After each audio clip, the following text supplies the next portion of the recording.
La mañana nos dio lluvia y hoy nos da, en este momento nos da sol. Dios sea glorificado y bendecido. Amén. Quiero invitarle a abrir sus Biblias en el libro de los Hechos de los Apóstoles. Continuaremos en el capítulo 7. Mientras usted busca la palabra del Señor, quiero entregarle cariñosos saludos de las iglesias del sector. Ayer tuvimos reunión en la iglesia de Alcud y mandan cariñosos saludos. Celebrábamos los 114 años de nuestra corporación y Dios sea glorificándose en cada una de nuestras vidas. 114 años en búsqueda de nuestro Dios. Amén. Y también hoy día pude participar, por eso ayer recién me enteré del don evangélico. Ayer recién, por eso les mandé la información muy tarde y tuve que suspender los voluntarios porque me era necesario estar, y también como pastor siempre he dicho que nosotros debemos estar orando por nuestras autoridades y no podía restarme a la convocatoria de ir a orar por nuestras autoridades, nuestros alcaldes, concejales que habían, y también las ramas de carabineros y de la armada de nuestro Calbuco, de nuestra ciudad. Así que también les mandan cariñosos saludos por los que pude encontrarme. Dicen que van a estar acá, que nos van a acompañar, que van a ser parte de la tremenda bendición que vamos a tener. ¿Cuándo? 29, 30 y 1 de octubre. No nos olvidemos, esa es la fecha de nuestro aniversario y como somos los anfitriones, debemos estar. Amén. No creo que usted haga un cumpleaños y se manda a cambiar y deje a los invitados solos. No, tenemos que estar acá. Amén. Desde ya prepare, ponga ahí en la agenda, ahí los que trabajan pidan permiso para poder estar. Pero esa fecha debemos estar porque celebramos 15 años. No se cumplen siempre 15 años, sino que celebramos nuestros 15 años tanto de la iglesia como también de nuestro pastorado que el Señor nos envió hace 15 años atrás a esta hermosa ciudad con estos hermosos hermanos. Ahí deberían haber saltado. Que Dios sea bendición de nuestras vidas. Amén. Hechos de los Apóstoles, capítulo 7, versículo 23 al 29, le damos lectura en el nombre de nuestro Señor Jesucristo. Y le invito a ponerse en pie en reverencia a la palabra del Señor. Cuando hubo cumplido la edad de 40 años, le vino al corazón el visitar a sus hermanos, los hijos de Israel, y al ver a uno que era maltratado, lo defendió, e hiriendo al egipcio, vengó al oprimido. Pero él pensaba que sus hermanos comprendían que Dios le daría libertad por mano suya, mas ellos no lo habían entendido así. Y al día siguiente se presentó a uno de ellos que reñían y los ponía en paz diciendo: varones, hermanos sois, ¿por qué os maltratáis el uno al otro? Entonces el que maltrataba a su prójimo le rechazó diciendo: ¿quién te ha puesto por gobernante y juez sobre nosotros? ¿Quieres tú matarme como mataste ayer al egipcio? Al oír esta palabra, Moisés huyó y vivió como extranjero en tierra de Madián, donde engendró 2 hijos. Amén. Tome su asiento, ya se oró por la palabra del Señor. La semana pasada comenzamos a ver cómo Esteban empieza a hablar de Moisés, después de haber hablado de los inicios de la nación de Israel con los patriarcas, con Abraham, con Jacob y también con José y sus hermanos. Y la relación que Dios tiene con cada uno de los hombres, porque Dios es el que llama y se va relacionando con cada uno de los hombres. Eso lo hizo hace muchos años atrás con Abraham y hoy lo sigue haciendo con cada uno de nosotros. Dios quiere tener una relación íntima con cada uno de los que estamos en esta tarde acá. Y aún con aquellos que no están, Dios también se quiere relacionar. Dijimos que cuando llegó el tiempo, este es un tiempo dispuesto por Dios y que ninguno de nosotros podemos apurar o determinar, que es el grave error que muchos de nosotros cometemos. Siempre queremos nosotros apurar el tiempo que es de Dios. Queremos que todas las cosas se hagan a nuestro tiempo, en nuestro pensamiento. Creemos que Dios debiera actuar inmediatamente y esperamos, y a lo mejor muchos de nosotros pensamos que con una oración Dios debiera actuar inmediatamente. Pensamos de esa forma, no sé por qué pensamos así, pero muchas veces nosotros pensamos de esa forma, como cuando metemos algo al microondas y lo tenemos instantáneamente. O como decía la pastora, que a veces en el celular encontramos toda la información inmediatamente. Antes uno tenía que leer libros y libros y libros y libros para poder informarse de algo. O antes uno tenía que comprar el diario, no sé cuántos de ustedes compraban el diario, para poder informarse de las noticias. O teníamos que estar clavados ahí a las 9 de la noche para ver los noticiarios. Hoy no. Hoy usted busca, googlea y le sale toda la información inmediatamente. Y a veces creemos que Dios va a seguir y tiene que obrar de esa forma. Pero llegando el tiempo dispuesto por Dios. Y eso nos enseña a nosotros que nosotros siempre debemos esperar, no en nuestro tiempo, en el tiempo de Dios. Amén. Lo importante es que cada uno de nosotros debemos estar preparados para ese momento en que Dios decida. En que Dios decida realizar el acto que usted y yo estamos esperando. Yo espero la segunda venida del Señor. En ese tiempo ellos esperaban un libertador. En el tiempo de Moisés, en el tiempo que estaban en esclavitud, en el tiempo en que ellos estaban ahí, José incluso le dice, cuando llegue el tiempo que Dios los saque de aquí, 400 años antes de que José muriera, dice la Escritura de que él le dice, mi cuerpo también lo traslade cuando Dios le levante un libertador. Dios les levanta ese libertador porque ellos esperaban a un libertador que los sacara de Egipto. Así como nosotros hoy esperamos que venga el Señor en su segunda venida. Pero en eso que llega ese tiempo, el tiempo que Dios tiene determinado, usted y yo debemos estar preparados. Amén. Amén. A través de la historia vemos como siempre Dios está preparando la liberación de su pueblo. Cuando su día es más oscuro, su angustia es más profunda, Dios hace milagros. Dios obra. ¿Sabe que no solo cuando ellos estaban esclavizados en Egipto, cuando ellos tenían que hacer, sino que después cuando Dios les dio la libertad, ellos tomaron la tierra prometida? Y cuando ellos se sentían angustiados después que ellos pecaron, fallaron, no le hacían caso a Josué cuando le hace la gran declaración antes de fallecer Josué y le dice, yo y mi casa serviremos a Jehová, como en muchos de sus hogares tienen un llaverito, tienen algo en la entrada y dice, no, yo y mi casa serviremos a Jehová. El pueblo no le hizo caso y empezó a hacer lo que ellos querían. Y cada vez que estaban angustiados, estaban oprimidos, Dios les levantaba un juez. Vino la época de los jueces. Después ya no querían jueces ni sacerdotes, lo que querían un rey. Y uno se preguntará, ¿Dios tiene que andar a la voluntad nuestra? Porque a veces queremos que Dios obre como nosotros queremos y no como Dios hace las cosas. Dios está preparando el momento de venir a buscar a su iglesia. Y usted y yo debemos estar preparados.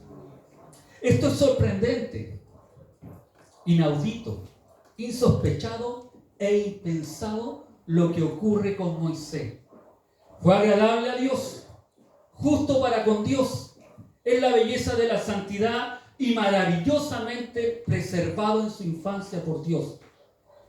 ¿Sabe que yo le decía a la pastora y le preguntaba algunas palabras para poder utilizar? Porque esto es maravilloso. Esto a mí me encanta cuando veo el mover de Dios, cuando veo la soberanía de Dios. ¿Y por qué le explico esto? Porque Faraón tenía temor y mandó un decreto de matar a todos los niños que nacieran. ¿Se recuerda la historia? Su temor, ¿cuál era? Era de que el pueblo de Israel se multiplicara y después los destruyera a ellos. Y mire lo insospechado, lo inaudito, lo impensado. A quien Dios tenía para libertar al pueblo de Israel, ¿dónde fue educado? ¿Dónde fue enseñado? ¿Dónde fue cubierto? ¿Dónde fue preservado? En la casa de Faraón. No es glorioso nuestro Dios, la soberanía de Dios, aunque muchos niños murieron, sin lugar a duda. Aunque muchos niños no pudieron vivir, pero el que tenía que ser el libertador, el que venía con eso, fue guardado y cuidado en la casa de Faraón, de quien temía de que el pueblo de Israel podía ser destruido o que el pueblo de Israel lo iba a destruir a ellos. Él lo alimentó, lo guardó, lo cuidó, le enseñó, lo capacitó y hasta él podía haber tomado el lugar del Faraón. Por eso le digo que esto es cuando Dios obra, cuando Dios realiza las cosas, nosotros solamente debemos someternos a la voluntad de Dios. Hay cosas insospechadas que Dios hará y tomará personas, aún paganas, si le llamáramos de esa forma, aún que no conocen al Señor, aún que no sean cristianos, para bendecir la vida de sus hijos. Esto nos debe alentar, enseñar, reconfortar, animar, confiar, porque Dios tendrá especial cuidado de aquellos de lo que Él diseñó y estipuló para cada uno de nosotros. No es tiempo que usted esté triste, como cantaba la pastora y decía que en un comienzo, cuando decíamos que teníamos que estar felices y gozosos, los cristianos, es tiempo de estar gozosos y felices. A pesar de lo que podamos estar pasando, viviendo, tenemos a un Dios grande y poderoso. Grande y poderoso. La palabra del Señor nos dice que es el mismo de ayer, de hoy y por los siglos. Su poder no mengua, sino que al contrario, sigue siendo el mismo poder. Dios sigue obrando en milagros. Amén. Y debemos confiar plenamente en el Señor. Amén. El verso 23, y eso aprendimos la semana pasada, miren. El verso 23 comienza cuando hubo cumplido la edad de 40 años. Dijimos que anteriormente que la vida de Moisés se podía dividir en 3 periodos de 40 años. Cada uno, los primeros 40 años, abarcaron su nacimiento y la vida en la corte del faraón y que haya vivido donde el faraón. El segundo lapso corresponde a su exilio en Madián. Y el tercero incluye los acontecimientos del éxodo y los años de peregrinación en el desierto que tuvo Moisés. Según la opinión de los rabinos judíos, un hombre alcanzaba la madurez a los 40 años. Por eso es poco serio cuando uno ya ha pasado los 40 y se siga comportando como un niño. Ya tendremos que haber madurado. ¿O no?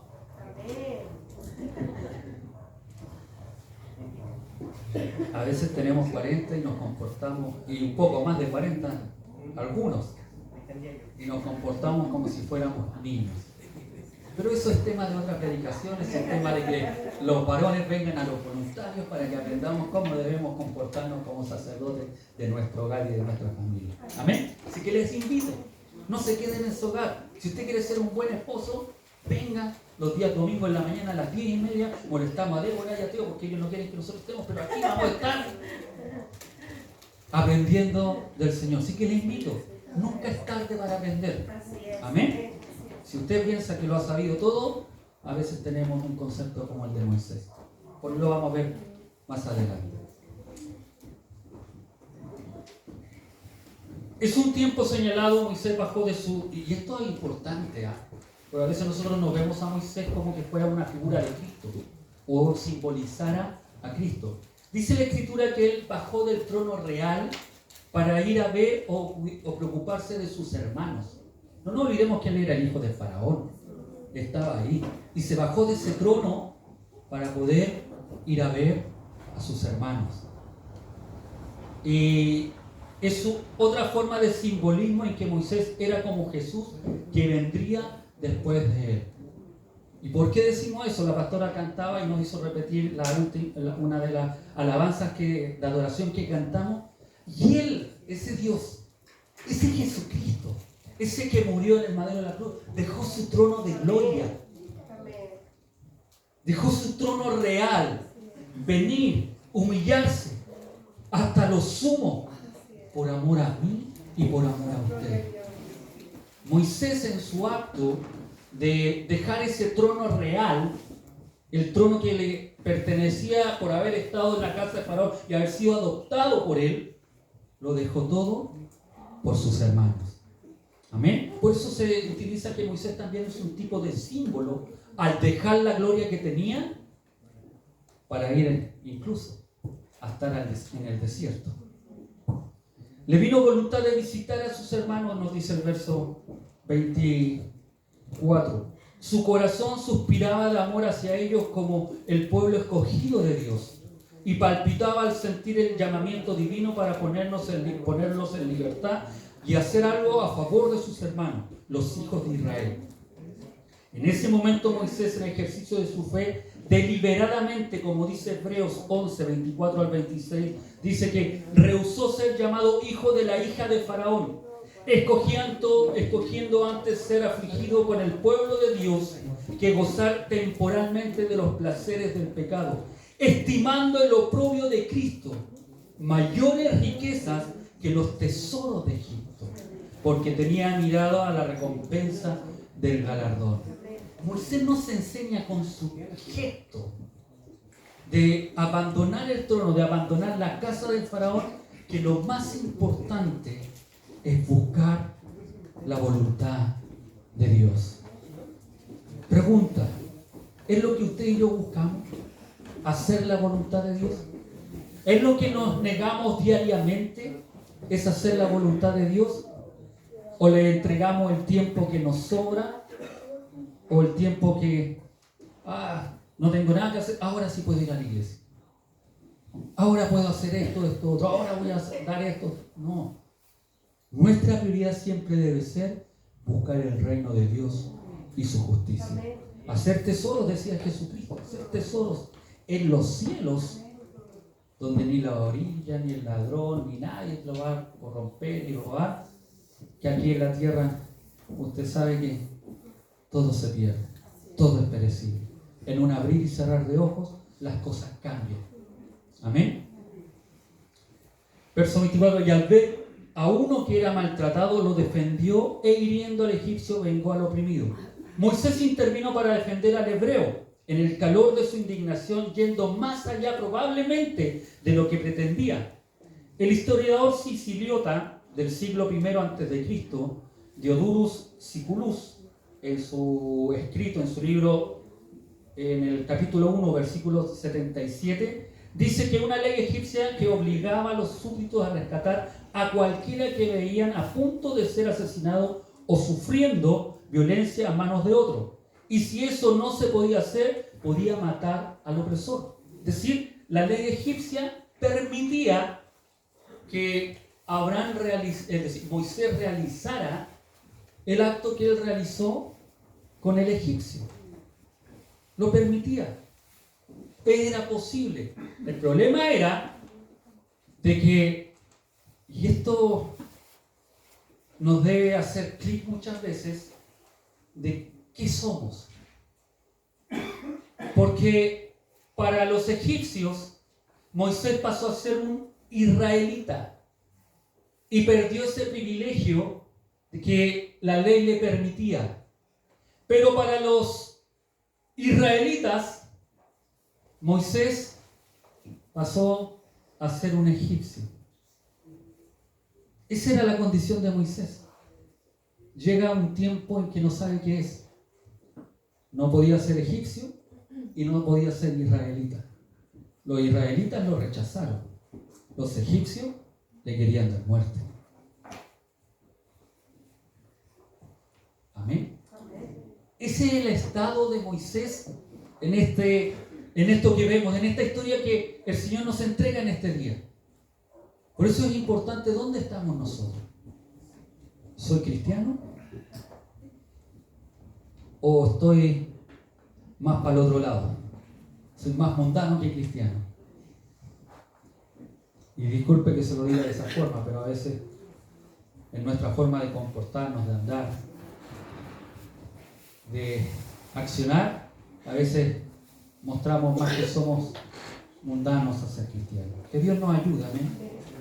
Dice, Moisés hiriendo al egipcio vengó al oprimido. En realidad Moisés mató al egipcio y escondió el cadáver en la arena. El verso 25 dice, pero él pensaba que sus hermanos lo entendían. Él imaginó, supuso que sus hermanos habían entendido cómo Dios por su mano los iba a librar. Que esta era una ocasión apropiada para despertarlos y reunirlos bajo su dirección. Moisés pensaba que sus hermanos verían en él el Salvador de su pueblo. Y él pensaba que era de esa forma. Y de hecho el verso 35 muestra que era él el escogido. El 7:36 dice, y a este Moisés, a quien habían rechazado diciendo, ¿quién te ha puesto por gobernante y juez? A este lo envió Dios como gobernante y libertador por mano del ángel que se le apareció en la zarza. Y eso es lo que acontece después en Madián, después de que pasa 40 años y pasan muchas cosas que nosotros debemos aprender. Mas ellos no lo habían entendido, habiendo pensado que el espíritu de ellos congeniaría con el suyo, tuvo que soportar la humillación de hallar que no era así. Cuando Moisés ofreció libertad a Israel, fue rechazado y rechazado con despecho. Israel negó que él tenía cualquier derecho de ser gobernante y juez sobre ellos. No entendieron la analogía que es evidente. Así como el pueblo de Israel falló en comprender que Moisés había sido asignado para liberarlos, los israelitas del tiempo de Jesucristo tampoco entendieron que Jesús era su libertador. Cuando Esteban les está explicando aquellas cosas que está sucediendo con Moisés, cuando Esteban le está explicando y le está diciendo, ¿sabe qué? Así como en ese tiempo ellos necesitaban un libertador, fue Moisés. No lo recibieron, lo rechazaron la primera vez. Asimismo ustedes lo están haciendo con Jesucristo, lo hicieron con Jesucristo. No nos olvidemos que en esa época ya Jesucristo había sido traspasado, ya había muerto en la cruz, ya había sido resucitado y estaba a la diestra de Dios Padre. El Espíritu Santo ya estaba obrando y había mandado el Consolador que él había prometido. Entonces cuando él le está explicando de la misma forma en que muchos años atrás, este Moisés que ustedes dicen que es el libertador, que le honran y le dan pleitesía, también fue rechazado al igual que Jesucristo. Amén. Al día siguiente, dice la Escritura, verso 26, él se presentó a uno que estaban peleando y trataba de ponerlos en paz, diciendo, hombres, sois hermanos, ¿por qué os maltratáis el uno al otro? Aquí no se trata de un israelita contra un egipcio al otro día, sino de dos hombres israelitas que peleaban entre sí. Barclay dice que una de las escenas más tristes del mundo es la de los pobres, afligidos y oprimidos, que agregan a sus calamidades altercados y pleitos entre sí. Pero de esta misma clase de gente comúnmente se levantan las contenciones, demandas, anarquías, rebeliones y todo lo que usted quiera llamarlo. Entre quienes tienen necesidad, a veces se sacan los ojos entre ellos mismos. Eso es lo que dice Barclay. Y a veces, y esta situación que está viviendo Moisés, que es dolorosa para él, el espectáculo que dos que estaban oprimidos, que estaban en esclavitud, se agarran a coscacho. Porque eso es lo que estaban haciendo, estaban peleando, estaban riñendo. Por eso es incomprensible que nosotros nos peleemos. No puede ser que nosotros que buscamos el reino de Dios andemos en discusión entre nosotros mismos. No hemos comprendido lo que es el Evangelio cuando andamos en pleito entre nosotros. Nosotros no debiéramos pleitear, no debiéramos pelear entre nosotros, no debiéramos hacer malos comentarios entre nosotros, sino que al contrario, estamos llamados a la unidad, a edificarnos, a construir. Amén. Y es lo que Moisés esperaba de su pueblo. Unámonos y vayamos y nos vamos de Egipto. Yo voy a ser su líder, su libertador, y nos unimos. Pero ellos no, todo al contrario.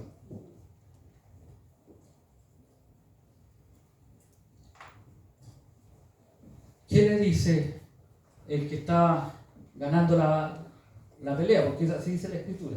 No dice que está ganando, dice que el que maltrataba, el que oprimía al otro, dice. Pero el que maltrataba a su prójimo lo desechó, diciendo: ¿quién te ha puesto por gobernante y juez sobre nosotros?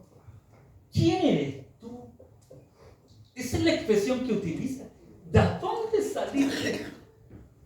Como cuando nosotros inconscientemente, a lo mejor porque no sabíamos que era pecado, que era una falta, decimos: ¿y a quién le ha ganado este? ¿Y quién es este que ahora me está llamando la atención? O a este que pusieron aquí o pusieron allá. ¿Quién le dio esta autoridad? Porque ellos reclamaron por la autoridad que... ¿Quién te puso aquí por juez y gobernante nuestro? Moisés pensaba que iba a ser aceptado por los hebreos, pero no fue así. Esto se hizo evidente cuando trataron de apaciguar a los que reñían. El que maltrataba a su prójimo hizo público su rechazo a Moisés, diciendo: ¿quién te ha puesto por gobernante y juez sobre nosotros? Los israelitas de esa época rechazaron a Moisés, y sus autoridades, como el Sanedrín, también lo habían hecho con Jesucristo, cuando le dijeron: ¿con qué autoridad haces estas cosas? ¿Y quién te dio esta autoridad? ¿Se recuerdan? Cuando él hacía milagros: no, tú lo haces por Belcebú. Y era Dios el que estaba obrando a través de Jesucristo. ¿Cómo se repiten las cosas? ¿Cómo la historia nos habla y son cosas cíclicas que están aconteciendo y pasando? Y que nosotros no debemos cometer aquellos errores. Amén. Y no solo le dice eso, dice: me matarás, como hiciste con el egipcio. Moisés había pensado que el hecho no se veía, que no había pasado inadvertido, que nadie se había dado cuenta, pero para sorpresa de él y alarma, se encuentra que estaba equivocado. No solo esto, sino que este hebreo fue testigo de lo que Moisés hizo al egipcio y le dijo: ¿quieres tú matarme también? Esto hizo que Moisés tenga que huir al desierto, a la tierra de Madián, donde prosiguió con su vida casándose y engendró 2 hijos, pero el rechazo no duró para siempre. Amén. Y esto es importante porque después que pasa un proceso, que lo vamos a ver la próxima semana si Dios lo quiere. No se olvide que siempre la serie está dispuesta a lo que Dios quiere, al trato que Dios tiene con uno durante la semana. Vamos a ver qué sucede en Madián y por qué es tan importante Madián o lo que él vivió en el desierto. Amén. Debemos tener cuidado de hacer o querer nosotros hacer la voluntad de Dios a nuestra manera o en nuestro tiempo y por las razones que lo hacemos. Moisés pensó de esa forma: ya es tiempo, ya estoy capacitado, ya tengo los 40 años, ya tengo la madurez, soy un general reconocido en Egipto. Era un general reconocido en Egipto. No nos olvidemos que habíamos leído que él era poderoso en obra. Él tenía sabiduría, conocimiento, él había sido instruido en quién era en ese momento lo más importante o la nación más importante del orbe conocido en ese tiempo. Y Moisés tenía todo el conocimiento. Pero ahí es donde muchas veces nosotros nos equivocamos al querer actuar y hacer las cosas. Porque no es con nuestro conocimiento, no es con lo que yo sé o la fuerza que yo tenga, es con el poder de Dios. Varias veces, al igual que Moisés, tenemos la intención correcta, pero hacemos lo incorrecto. Moisés sabía que Dios tenía un propósito especial para él: salvar a su pueblo. El único problema fue que él lo hizo a su manera y no a la manera de Dios. También podemos vernos envueltos nosotros en esos problemas cuando queremos hacer algo bien, pero no lo hacemos como Dios quiere. Amén. Cevita nos enseñaba este día jueves, los que no vinieron se lo perdieron, pero en una de las cosas que él nos enseñaba, que como iglesia ninguno de nosotros podemos andar como llaneros solitarios. Es imposible. Y usted lo puede ver en su cuerpo. Usted, la mano no va a salir disparada para allá y le va a decir: no, yo quiero irme por acá. y usted, todo el cuerpo se ve por acá. Es imposible que el cuerpo se quiera mandar solo. ¿Se entiende lo que es llanero solitario? ¿Se entiende que su pie no puede ir donde su mente no le diga? Inténtelo. Inténtelo. Imposible. Cada vez que yo tomo agua, que la mano izquierda empieza a reclamar. ¿Por qué siempre lo hace con la derecha? Y la única es que yo soy el escogido, yo soy el especial, dice la derecha. No, porque yo soy derecho, mamá. Pero cuando la derecha está mala, la izquierda sí. Amén. Moisés quiso actuar pensando en su conocimiento, en la sabiduría. Dijo, ya es tiempo. Sin preguntarle a Dios. Como muchos de nosotros actuamos a veces sin preguntarle a Dios. Pensamos que lo que estamos haciendo está bien, porque no estamos haciendo algo malo. Y no digo que sea malo. Pero si, y Celita nos enseña, si hay autoridades, hay que hablar con las autoridades. Preguntarle a nuestras autoridades. Y ver que si lo que vamos a hacer está bien o está mal. Amén. Vemos un problema, pero antes de confiar en el tiempo y la sabiduría de Dios, nos lanzamos a la situación. Quizás está haciendo lo que consideramos algo heroico, con riesgo hasta lo mejor personal, solo para terminar, y muchas veces es ahí donde cuando hacemos algo, pensando que lo estamos haciendo bien, terminamos no siendo comprendidos, criticados, condenados, y a veces decimos, ¿qué sucedió? Si yo quería hacer algo bueno, quería hacer... Sí, pero cuando lo hago en mi forma, en mi manera, para que me aplaudan a mí, para que después digan, yo fui y no obró Dios, ahí cambia la cosa. Moisés pensaba de esa forma. Quería ir en su fuerza. Y lo vemos después cuando lo que sucede, cuando se le aparece el ángel. Pero Señor, ¿cómo voy a ir yo? Hasta le pone excusa. Después que él quería ir. Y el contraste que se da entre el Moisés saliendo de la casa del faraón, matando a ese egipcio, llamándole la atención a estos hebreos, y el contraste que se da con ese Moisés que se encuentra con el ángel de Jehová en esa zarza, es maravilloso. Y es el contraste que cada uno debemos tener. Cada uno debiéramos tener cuando escuchamos la voz de Dios, cuando escuchamos la palabra de Dios. Es ese contraste, que se cree porque tiene estudio, porque aquí, porque allá, porque tiene más que uno, que tiene más que otro, cuando se encuentra y el camino en ese contraste con el Dios. Señor, ¿cómo voy a ir yo? Hasta soy tarde. Pero 40 años atrás, él pensaba que era el que merecía, el que era el que tenía que libertar, el que estaba llamando, vamos, unámonos. 40 años después pasó a ser el manso que Dios necesitaba. Y esto es importante, porque el que debe glorificarse en nuestras vidas no somos nosotros, es Dios. Y Esteban nos enseña eso. El que salía, imagínese usted, cuando sale, no sé, hoy es más común que se estudie en la universidad, pero antes no. Y Sebastián fue el primero que salió de aquí de la universidad y con título y contador auditor. Yo ahora soy contador auditor. Y podía haberlo hecho de esa forma. Y si lo hizo de esa forma, tuvo que pasar el proceso en que Dios dijo, sí, tú eres contador auditor, pero gracias a mí, dice el Señor. Todo lo que tú y yo podamos lograr no es gracias a nosotros, es gracias a Dios, el que está en nosotros. Por eso es tan importante poder estudiar cómo Esteban les va desarrollando. ¿Lo rechazaron de esta manera? Bien, pero Dios siguió tratando con Moisés. Y vemos la soberanía perfecta de Dios, porque Dios seguirá tratando con las vidas de cada uno de nosotros. ¿Quieres que Dios trate contigo?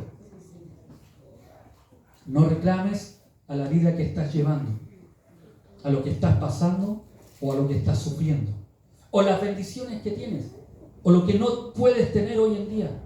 Dale gracias a Dios y pregúntale a Dios qué quiere sacar de nuestras vidas. ¿Qué es lo que Dios quiere hacer en este trato, en lo que estamos viviendo y pasando? Amén. Muchos de nosotros hemos actuado como Moisés. Y a veces cuando cometemos errores queremos escondernos y queremos irnos a la montaña y no saber nada más. Pero es bueno que usted y yo nos podamos levantar. Quizá hemos cometido errores, no somos los mejores. Quizá hemos hecho cosas que a Dios le han desagradado. Y pecamos y fallamos una y otra vez. Pero es tiempo que tú y yo nos podamos levantar. Reconocer nuestros errores. Pedirle perdón al Señor. Y poder volver a tomar la oportunidad que Dios nos da a cada uno de nosotros. Moisés pecó, falló, mató, pensó que eran sus fuerzas. Después pasó su tiempo en Madián y se pudo dar cuenta que no eran sus fuerzas, sino que eran las fuerzas de Dios. Tú y yo a veces cometemos aquellos errores. Es que nadie lo hace. Es que nadie hace esto, esto, otro. Yo tengo que hacerlo. Si lo estás haciendo de esa forma, estás mal. Estás mal. No es como tú y yo queramos, es como Dios quiere que se hagan las cosas. Amén. Póngase de pie.